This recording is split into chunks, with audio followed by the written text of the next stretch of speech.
Camtasia comporte de très nombreux outils et effets spéciaux qui sont disponibles dans les divers panneaux qui sont listés ici dans la colonne de gauche de Camtasia. Alors imaginons que j'ai envie d'insérer dans ce projet une nouvelle annotation. Je vais donc me rendre dans le panneau des annotations et je vais insérer, mettons, cette annotation dans mon projet.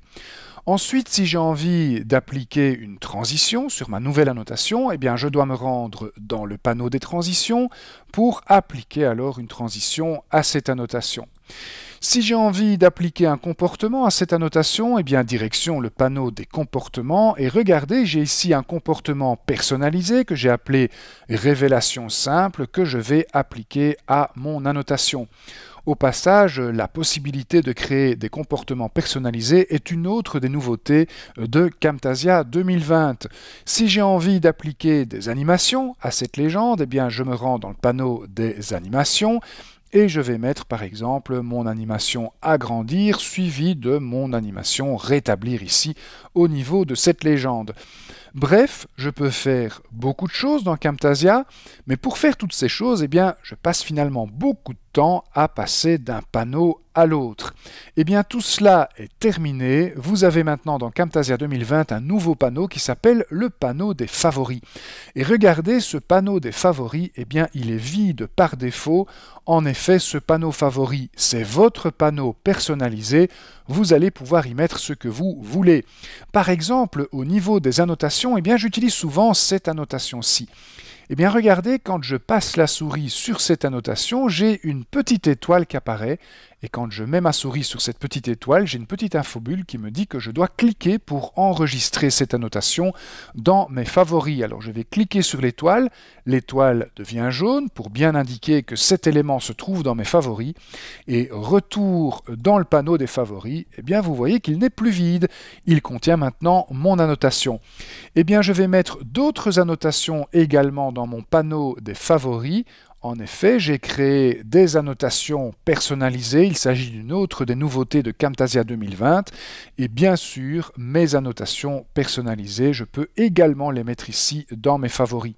Au niveau des transitions, eh bien, j'utilise souvent la transition fondue. Je vais donc cliquer sur cette petite étoile pour la mettre dans mes favoris. Au niveau des comportements, j'ai créé un comportement personnalisé que j'utilise souvent. Je vais donc le mettre également dans mes favoris. Les animations, eh bien, j'utilise souvent l'animation personnalisée et l'animation rétablir. Je vais donc les mettre dans les favoris. Au niveau des effets audio, je les utilise quasiment tous. Je vais donc quasiment tous les mettre dans mes favoris, sauf l'effet vitesse du clip que j'utilise un peu moins souvent que les autres. Dans les effets visuels, eh bien, j'utilise souvent l'effet de cadre, l'effet suppression couleur et l'effet vitesse du clip. Les autres, je les utilise, mais de manière beaucoup moins courante. Retour dans le panneau favoris, eh bien, regardez, vous avez ici votre sélection d'outils que vous avez faite dans les divers panneaux de Camtasia. Vous pouvez également ne voir que les outils de type annotation, les outils de type transition, ou bien voir tous vos outils favoris en cliquant ici sur tout.